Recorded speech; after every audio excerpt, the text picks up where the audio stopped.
ফেরেশতা আল্লাহর নবীর কাছে আগমন করলেন। আল্লাহর নবী তখন ঘুমায়। নবীজি ঘরের মধ্যে ঘুমাইতেছে, একদল ফেরেশতা নবীর সামনে আসছে। এখন আপনাদের প্রশ্ন, হুজুর নবীজি ঘুমাইলে আমরা এই হাদিস জানলাম কেমনে? নবী তো ঘুমাই রয়েছে, তো ফেরেশতা যে আসছে নবী এই কথা আমাদের কেমনে জানাইলেন? পুরো হাদিস শুনলে বুঝতে পারবেন। নবী তো ঘুমাই রয়েছে, তাও আবার যেন কিতাব না, বুখারী শরীফের বর্ণনা। রাসূল সাল্লাল্লাহু আলাইহি সাল্লাম ঘুমিয়ে আছে, ফেরেশতারা আসছে। এক ফেরেশতা বলতেছে ইন্নাহু নাঈম, উনি তো ঘুমায়। আরেক ফেরেশতা কয় ইন্নাল আইনা নাঈমা ওয়াল কলবা ইয়াকযান, ওনার চোখ ঘুমায়, অন্তর ঘুমায় না। ওনার চোখ ঘুমায়, তাহলে বুঝাইছে হাদিস কিভাবে জানছি আমরা? ওনার তো অন্তর ঘুমায় না, চোখ ঘুমায়। এজন্য যদি কেউ আজকে সকালে কোন একটা কিতাবের মধ্যে পড়ে নবীজি সাল্লাল্লাহু আলাইহি সাল্লাম ঘুম থেকে উঠেই ওযু ছাড়া নামাজ পড়ছে, আমিও পড়ব, এটা পাবেন হাদিসে, সহিহ হাদিসের মধ্যে পাবেন যে নবী সাল্লাল্লাহু আলাইহি সাল্লাম ঘুম থেকে উঠছে, উঠা ওযু ছাড়া নামাজ পড়ছে, এটা সহিহ হাদিসে পাবেন। এখন কেউ এই সহিহ হাদিসটা পাওয়ার পরে চিন্তা করলেন আজকে ইমাম সাহেবের ধর্ম দ্বারা, তো শীতকাল, প্রচন্ড শীতকাল, মসজিদে আসছে। আসার পর ইমাম সাহেব এসে বলতেছে হুজুর শীতকালে ওযু তো না করলেও চলে। তো হুজুর কে কেন? আজকে হাদিসে পাইলাম নবীজি সাল্লাল্লাহু আলাইহি সাল্লাম ঘুম থেকে উঠা, লাগবে না, কিচ্ছু লাগবে না, চুপচাপ থাকেন, নবীজি সাল্লাল্লাহু আলাইহি সাল্লাম ঘুম থেকে উঠা ওযু ছাড়া নামাজ পড়ছে, তাই শীতকালে একটু ওযু না করলে কি হয়? হুজুর কয় এটা আপনি কি বললেন? আমি তো বুখারী শরীফ পড়াই 20 বছর, আপনি আমাদের হঠাৎ এসে এই হাদিস বলেন? পড়ান কিন্তু বুঝেন নাই হাদিস, হাদিস বুঝেন নাই। পরে হুজুর বলল বাবা আমি তো হাদিস বুঝছি। কয় কি? আমার ঘুম আর নবীজির ঘুম, আপনার ঘুম আর নবীজির ঘুম এক না। আমি আপনি যখন ঘুমাই আমাদের চোখ ঘুমায়, অন্তর ঘুমায়। নবী যখন ঘুমায় শুধু চোখ ঘুমায়, অন্তর ঘুমায় না। এই জন্য নবীর ওযু আছে না নাই ঘুম থেকে উঠলে নবী বুঝতে পারে, কিন্তু আমি আর আপনি যেহেতু ঘুমাইলে আমাদের চোখও ঘুমায়, অন্তরও ঘুমায়, তাই আমরা উঠার পর জানি না ওযু আছে না নাই, তাই আমাদের ওযু করতেই হবে। আর নবী ঘুম থেকে উঠার পর বুঝতে পারে ওনার ওযু আছে না নাই। ওযু না থাকলে ওনার ওযুর প্রয়োজন হয়, আর ওযু থাকলে ওনার ওযুর প্রয়োজন হয় না। ওই মাসালা আমার আপনার জীবনে ফিট করলে হবে না। চিন্তা করছেন নি হুজুরের কি ভুল ধরতে চেয়েছিল? রাসূল আকরাম সাল্লাল্লাহু আলাইহি সাল্লাম ঘুমিয়ে আছেন, তো এক ফেরেশতা কয় উনি ঘুমায়, আরেক ফেরেশতা কয় না আমার চোখ ঘুমায়, অন্তর ঘুমায় না। ফেরেশতারা বললেন ইদরিবু লাহু মাসালা ইন্না লিসাহিবিকুম হাযা মাসালান ফাদরিবু লাহু মাসালা। যেই নবী ঘুমায় তার একটা দৃষ্টান্ত আছে, তার দৃষ্টান্ত তোমরা বর্ণনা দাও। ফেরেশতাদের মধ্যে একজন বললেন তিনি তো ঘুমায়, আরেক ফেরেশতা কয় তিনি ঘুমায় না, তার চোখ ঘুমায়, তার অন্তর ঘুমায় না। এবার তারা দৃষ্টান্তটা বর্ণনা দিয়েছেন, এই দৃষ্টান্তটা সবার মুখস্থ করা লাগবে, আপনারা মুখস্থ করবেন। আগামীকাল চা স্টলে বৈশা গীবত শিকায়ত না কইরা এই দৃষ্টান্ত একজন আরেকজনে বলবেন, পারবেন তো ইনশাআল্লাহ? দাওয়াত ও তাবলীগে যারা গাছতের আদব বলেন, এই আপনি গাছতের আদব এটা বলবেন। দেখেন নবী সাল্লাল্লাহু আলাইহি ওয়াসাল্লাম কি বলেন, মাসালুহু কামাসালি রাজুল, আল্লাহ নবীর দৃষ্টান্ত হলো এমন এক ব্যক্তির মতো, বানাদারা, যে ব্যক্তি একটা ঘর বানিয়েছেন, ওয়াজালা ফিহা মানদুবা, ঘরের মধ্যে একটা দস্তরখান বিছিয়েছেন, দস্তরখানের মধ্যে সুস্বাদু রং বেরঙের খাবার। ওয়া বাসা দাইয়ান, একজন আহ্বানকারীকে বাইরে পাঠাইছে, যাও রাস্তাঘাটে যাদেরকে পাইবা তাদেরকে দাওয়াত দেওয়ার বলবা এই ঘরের মধ্যে যারা আসবে তারা সুস্বাদু খাবার খেতে পারবে। ফামান আজাবাদ দাইয়া দাখালাদ দার ওয়া আকালা মিনাল মাদুবা। তো একজন আয়েশা বলছে ভাইও অমুক ঘরে সুন্দর দস্তরখান আছে, আপনারা আসেন যারা যারা খাবেন। একদল তার কথা সত্য মনে করছে, করার পর ঘরে গেছে, সত্যি সত্যি দস্তরখানের সুস্বাদু খাবার খাইছে। অমাল্লাম ইউজিবিদ দাইয়া, আরেকদল তার কথা সাড়া দেয় নাই, ওয়ালাম ইয়াকুলিদ দার, ঘরের মধ্যেও ঢুকে নাই, ওয়ালাম ইয়াদখুলিদ দার, ঘরের মধ্যেও প্রবেশ করে নাই, ওয়ালাম ইয়াকুল মিনাল মাদুবা, দস্তরখানের খাবারও খায় নাই। তাহলে যিনি ঘোষণা দিছে তার কথা বিশ্বাস করার ক্ষেত্রে দুই দল, একদল বিশ্বাস করছে, ঘরে গেছে, দস্তরখানের খাবার খাইছে, আরেক দল বিশ্বাস করে নাই, ঘরেও যায় নাই, দস্তরখানের খাবারও খায় নাই। এই কথা ফেরেশতা একদল আরেক দলের সাথে বলা বলি করে, আমার নবী ঘুমায় আছে, তবে নবীর চোখ ঘুমাইতেছে, অন্তর দ্বারা সব উপলব্ধি করতেছে। এই কথা বলার পর ফেরেশতারা বললেন আউযিলুহা লাহু, এটার ব্যাখ্যা দিয়ে দাও, এই যে কথাটা বললাম এটার ব্যাখ্যা দাও। এবার ফেরেশতারা ব্যাখ্যা দিতে লাগলেন, ফাদারাল জান্নাহ, ঘরের দৃষ্টান্ত হলো আল্লাহর জান্নাত। দস্তরখানের দৃষ্টান্ত হলো সুস্বাদু খাবার। জান্নাত যিনি বানিয়েছেন তিনি হলেন আল্লাহ। আল্লাহ জান্নাত বানাইলেন, দস্তরখান বিছাইলেন, একজন আহ্বানকারী পাঠাইলেন।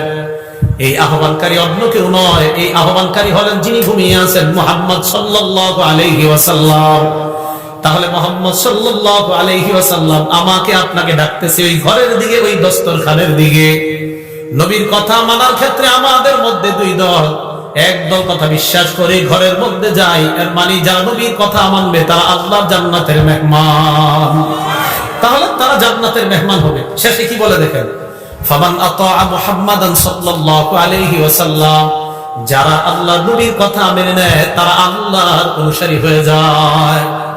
ওমান আসা মুহাম্মাদান সাল্লাল্লাহু আলাইহি ওয়াসাল্লাম, যারা নবীর কথা না মানে তারা আল্লাহর নাফরমান বান্দা হয়ে যায়। তাহলে দুইটা, একটা নবীরে মানা আর একটা নাফরমানি করা। বলেন আমরা কোনটা মানবো না নাফরমানি করব? মানবো, কারণ এই যে সূরা হাশরে ওয়াদা করছি নবী যা বলবে তা গ্রহণ করব। ভুলে গেছে? কোরআনে না ওয়াদা করছি যে আল্লাহ বলছে নবীরে যা দিয়েছি তা গ্রহণ করবা। আমি গুরুত্বপূর্ণ একটা কথা বলার জন্য শুধু এগুলো বুঝাইতেছি যে আল্লাহ বলছে আমি যা দিয়েছি নবীরে তা গ্রহণ করো, আর আমরা নবীর থেকে জানলাম হ্যাঁ নবী আপনি আমাদেরকে যা দিবেন আমরা অঙ্গীকারাবদ্ধ গ্রহণ করব। সাহাবা উবাদা ইবনে সামিত রাদিয়াল্লাহু তাআলা আনহু কি বলেন দেখেন, নাসাই শরীফ হাদিস নাম্বার 4149 নাম্বার হাদিস। তিনি বলেন বায়া'আন নবী সাল্লাল্লাহু আলাইহি ওয়াসাল্লাম আলা সামঈ ওয়াত তাআ, আমরা নবীর হাতে হাত রেখে বায়াত হলাম আলা সামঈ, নবীর কথা শুনবো, ওয়াত তাআ, নবীর কথা মানবো। বলেন নবীর কথা, নবীর কথা কেন সূরা হাশরে ওয়াদা করছি নবী যা বলবে তা গ্রহণ করব। এখন উবাদা ইবনে সামিত বলেন আমরা নবীর কাছে বায়াত হলাম, নবীর কথা শুনবো, নবীর কথা মানবো।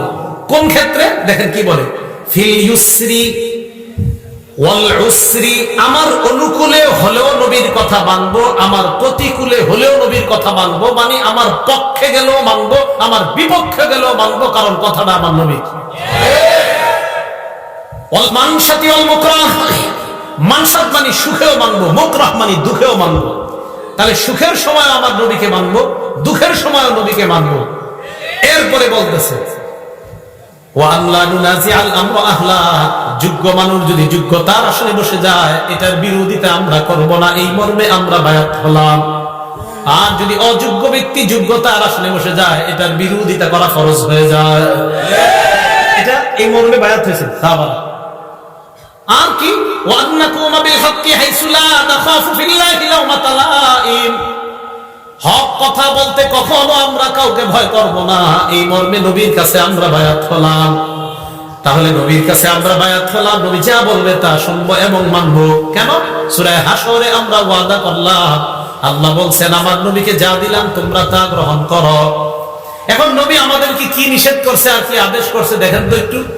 নাসাই শরীফ হাদিস নাম্বার 4161 নাম্বার হাদিস, قال رسول الله صلى الله عليه وسلم, আল্লাহ নবী বলেন বাইউনি আলা আন লা তুশরিকু বিল্লাহি শাইআ, আমার কাছে তোমরা বায়াত হও তোমরা আল্লাহর সাথে শিরিক করবে না।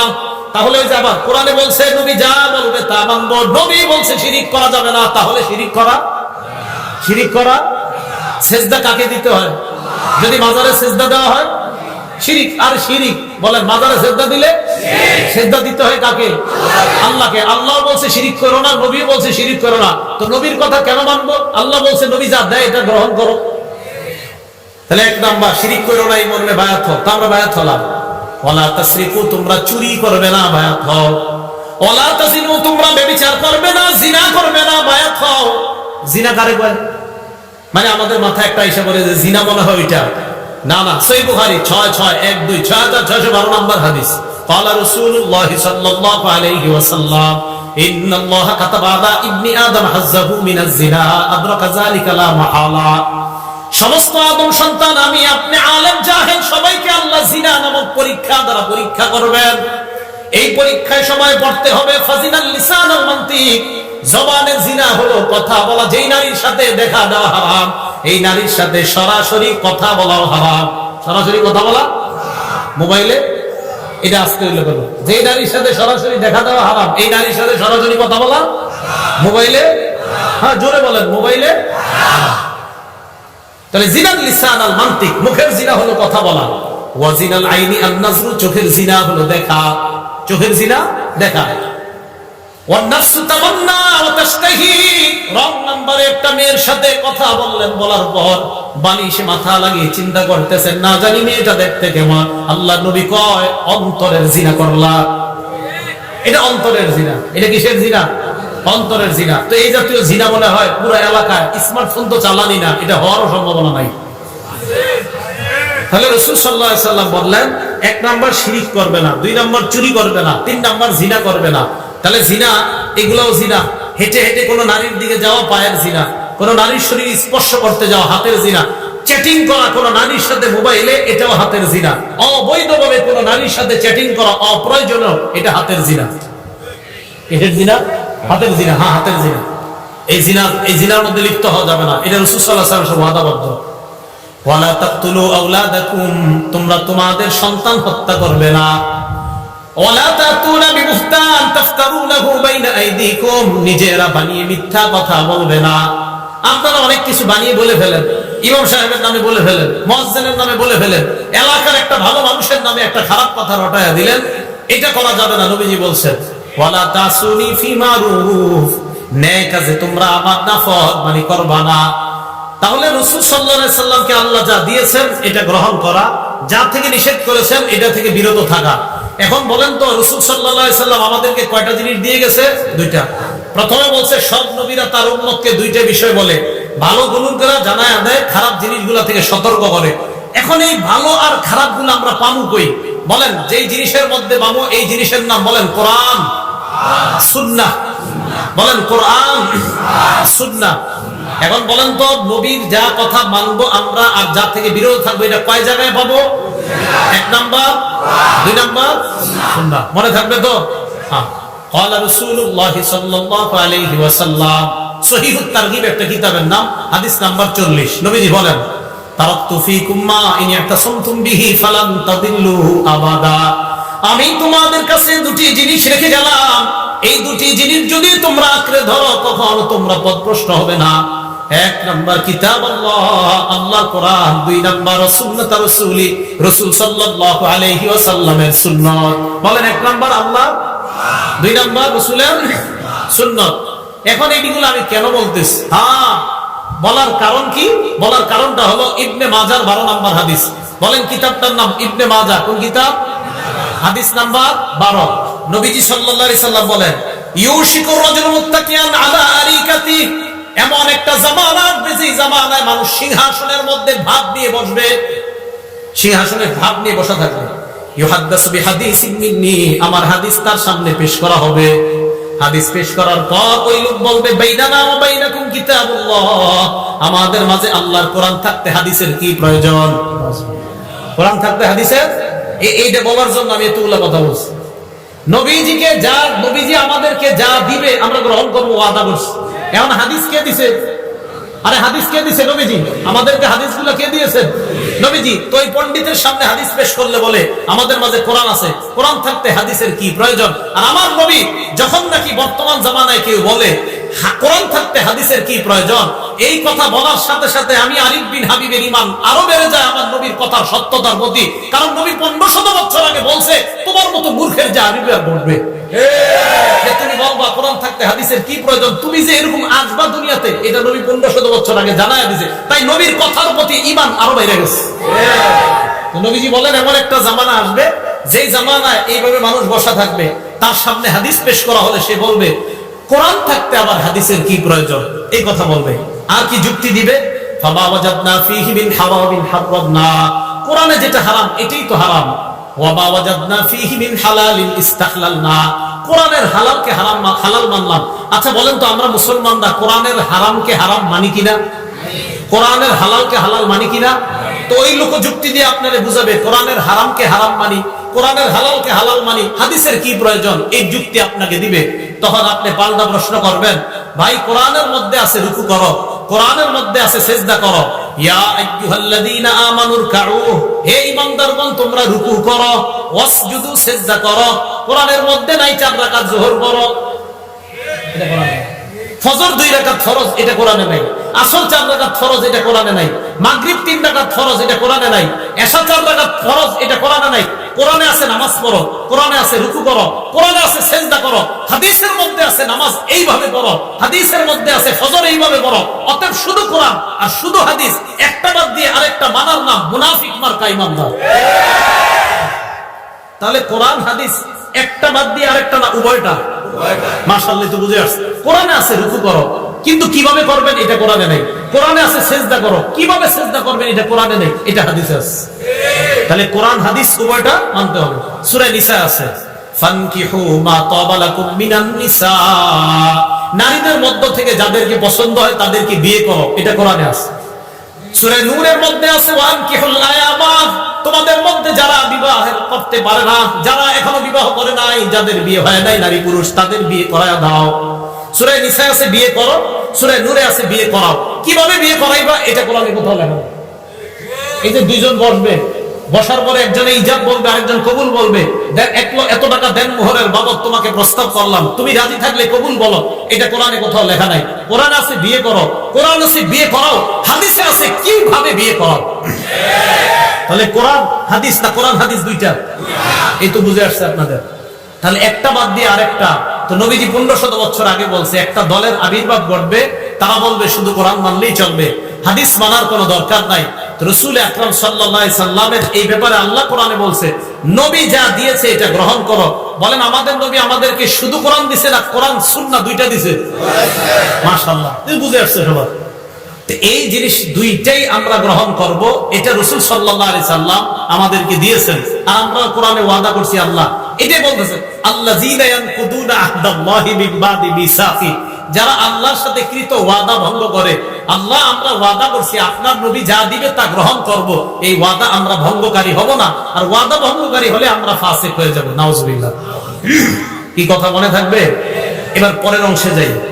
আল্লাযীনা ইয়ানকুদুনা আহদাল্লাহি মিন বাদি মিসাকি, পরের অংশটা শুরু করলে কেউ উঠেন না, আল্লাহর রাস্তায় উঠবেন না।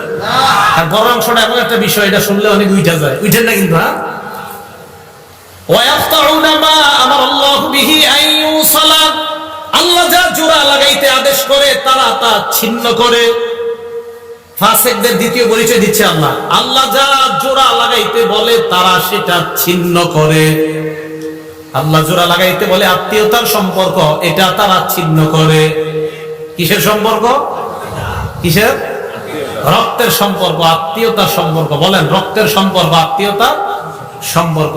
সহিহ বুখারী হাদিস নাম্বার 5983 নাম্বার হাদিস। এক ব্যক্তি রাসূল আকরাম সাল্লাল্লাহু আলাইহি সাল্লামের কাছে আসছে, আসে বলে আখবিরনি বিআমালিন ইউদখিলুনিল জান্নাহ, ইয়া রাসূলুল্লাহ এমন কিছু আমল আমাকে বলেন যে আমলটা করলে আমি আল্লাহর জান্নাতের মেহমান হয়ে যাব। এই প্রশ্ন করার পর সাহাবারা বললেন ফাকালাল কওম মালাহ মালাহ, সাহাবারা বললেন এই লোকটার কি হইল, এই লোকটার কি হইল, কি প্রশ্ন করে? এমন আমল বলেন যে আমল করলেই জান্নাতে যাব, লোকটার কি হলো? নবীজি বলে আরে থামো, অবুদ মালাহ, লোকটার প্রয়োজনীয়তা আছে তাই জিজ্ঞাসা করছে। নবী বললেন 4 আমল করবা, মরলেই জান্নাতি হবা। কয় আমল?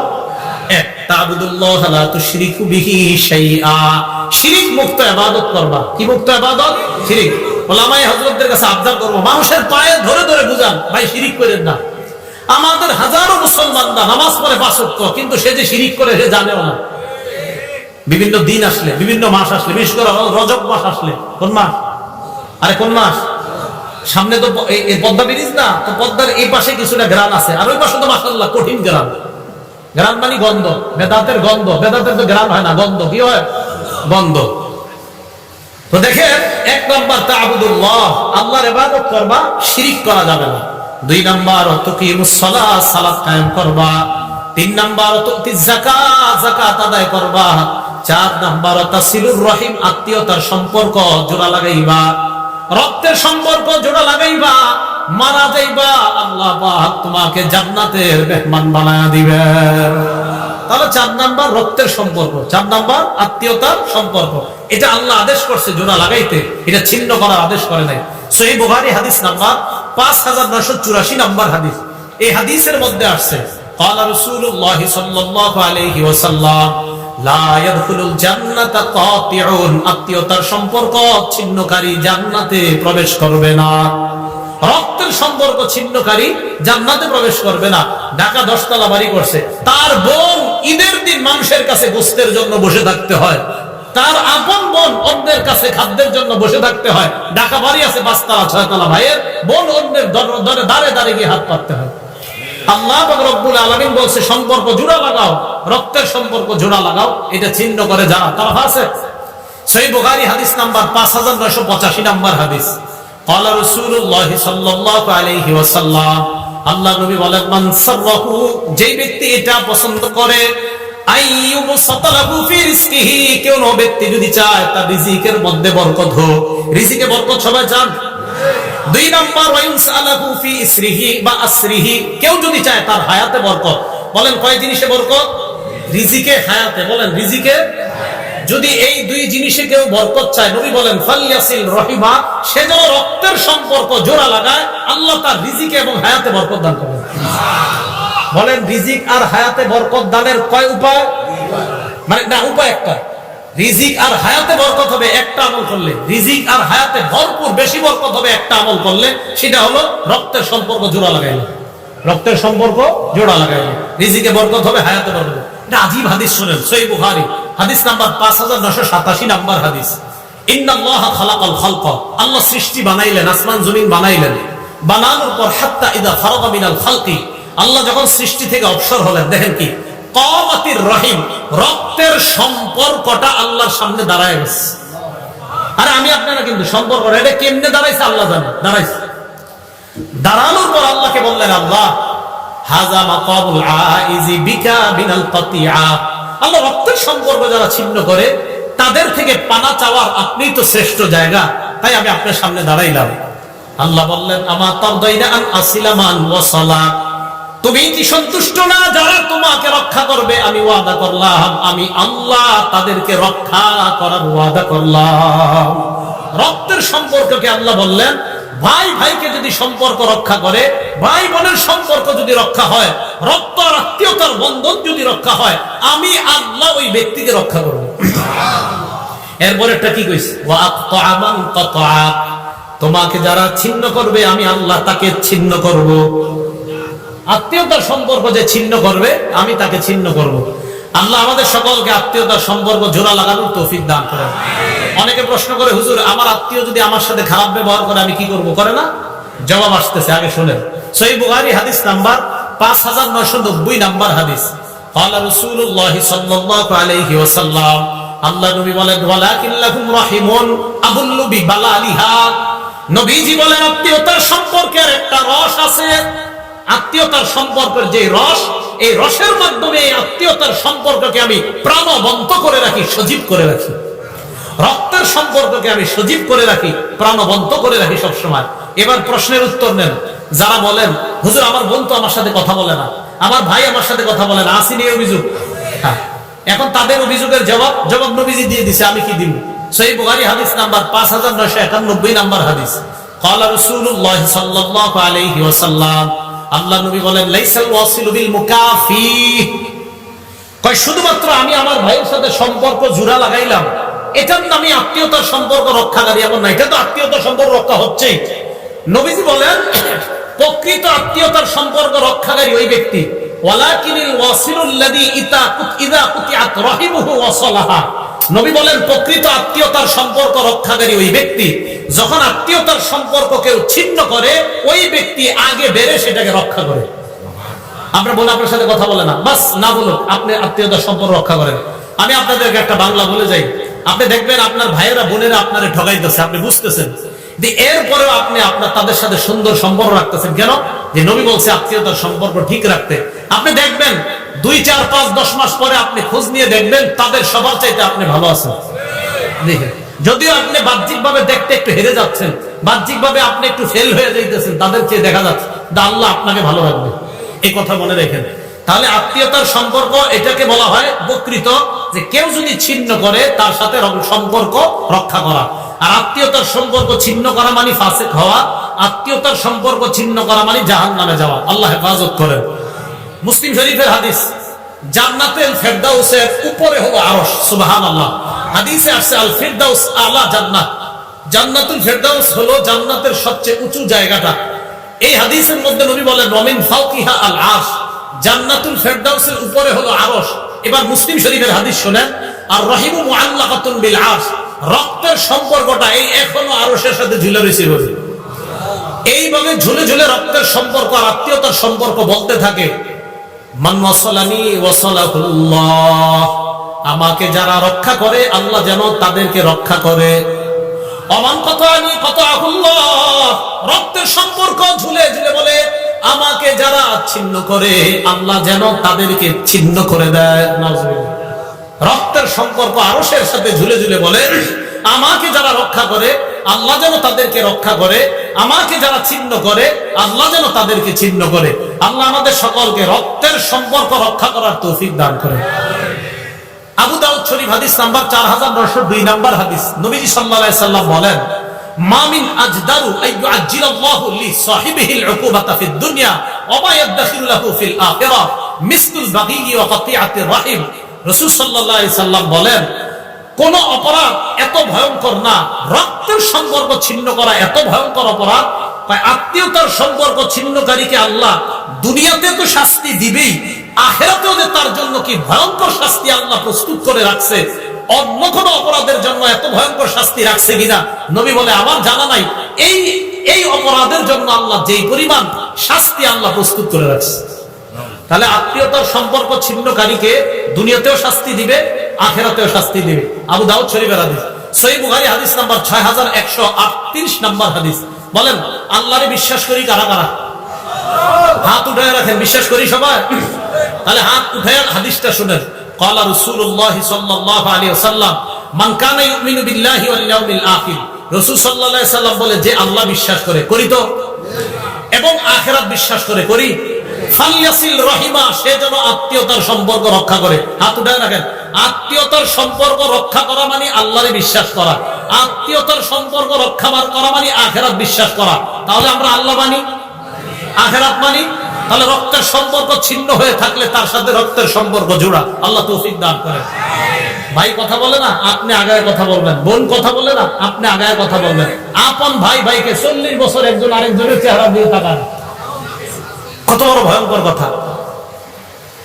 বাবা চাচার সাথে কথা বলে না দেখে ভাতিজাও চাচারে সালাম দেয় না। আরে এটা কেমন কথা? আপনার বাবা আর চাচার মধ্যে একটু দ্বন্দ্ব হয়েছে, এটা ভাই ভাইয়ের অভিমানের ব্যাপার। আপনি ভাতিজা চাচারে দেখলে সালাম না দিয়ে আরেক রাস্তায় কিভাবে যান? এটা কেন? এটা যেন না হয়। ইবনে মাজাহ 3251 নম্বর হাদিস, রাসূল আকরাম সাল্লাল্লাহু আলাইহি সাল্লাম বলেন নিরাপদে কারা কারা জান্নাতে যাইতে চাও? নিরাপদে সবাই জান্নাতে যাইতে চাই? রাসূল আকরাম সাল্লাল্লাহু আলাইহি সাল্লাম বলেন নিরাপদে যদি জান্নাতে চাইতে চাও কয়েকটা আমল করবা। ইয়া আইয়ুহান নাস আফশুস সালাম, হে মানুষ তোমরা সালাম দাও। ওয়া আতিউত তাআম, তোমরা খাবার খাওয়াও। ওয়া সিলুল আরহাম, রক্তের সম্পর্ক রক্ষা করো। ওয়া সাল্লু বিল লাইলি ওয়ান নাসু নিয়াম, রাতের বেলা মানুষ যখন ঘুমায় তখন তাহাজ্জুদের নামাজ পড়ো। তাদখুলুল জান্নাতা বিসালাম, মরো আর নিরাপদে জান্নাতে প্রবেশ করো। সালাম দাও, 2 নাম্বার খাবার খাওয়াও, 3 নাম্বার আত্মীয়তার সম্পর্ক রক্ষা করো, 4 নাম্বার রাতের বেলা তাহাজ্জুদের সালাত পড়ো, নিরাপদে জান্নাতে প্রবেশ করো। কথা কি বুঝে আসছে সবার? তাহলে ফাসিক কারা? আল্লাযীনা ইয়ানকুদুনা আহদাল্লাহ, যারা আল্লাহর সাথে কৃত অঙ্গীকার ওয়াদাকে যারা ভঙ্গ করে। আর আল্লাহর ওয়াদা কি কি এই ব্যাপারে আমরা নবীজির বিস্তর অনেকগুলো আলোচনা করলাম। এরপরে ওয়ায়াকতাউনা মা আমারাল্লাহু বিহি আইয়ুসালা, আল্লাহ যা জোড়া লাগাইতে বলে এটা যারা ছিন্ন করে। 3 নাম্বার ওয়ায়ুফসিদুনা ফিল আরদ, যারা জমিনে ফাসাদ সৃষ্টি করে, শান্তির পরিবর্তে যারা অশান্তি সৃষ্টি করে তাদেরকে আল্লাহ ফাসিক বললেন। শেষে আল্লাহ বলেন উলাইকা হুমুল খাসিরুন, তারা হলো ক্ষতিগ্রস্ত। ভাই আপনাদের কাছে হাত জোর করে আবদার, আমি আপনি মরার সময় আমার আপনার নামের পিছনে যেন ক্ষতিগ্রস্ত শব্দটা লেখা না হয়, আমার আপনার নামের পাশে যেন সফল ইমানদার লেখা হয়ে যায়। আজকে এই মুহূর্ত থেকে চেষ্টা করা, আল্লাহ সফল মুমিন বানায়া কবরে যাওয়ার সময় সফল মুমিন ঘোষণা করে আমার মৃত্যুটা দিয়ে আপনি আমাকে কবরে নিয়েন, এই দোয়া আল্লাহর কাছে করা। আল্লাহ পাক রব্বুল আলামিন আমাদের সকলকে সূরা বাকারার এই আয়াতের যে শিক্ষা, 1 নাম্বার আল্লাহর ওয়াদা ভঙ্গ না করা, 2 নাম্বার রক্তের সম্পর্ক ছিন্ন না করা, 3 নাম্বার পৃথিবীতে অশান্তি সৃষ্টি না করা, এই অপরাধগুলো থেকে যেন বেঁচে থাকতে পারি আল্লাহ তৌফিক দান করেন। আমিন। ওয়া আখিরু দাওয়ানা আলহামদুলিল্লাহি রাব্বিল আলামিন।